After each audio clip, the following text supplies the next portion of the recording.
वक्रतुण्ड महाकाय सूर्यकोटि समप्रभ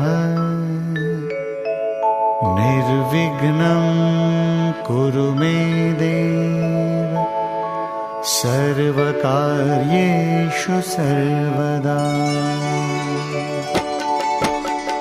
ॐ गणपतये नमो नमः, श्रीसिद्धिविनायक नमो नमः, अष्टविनायक नमो नमः, गणपति बाप्पा मोरया।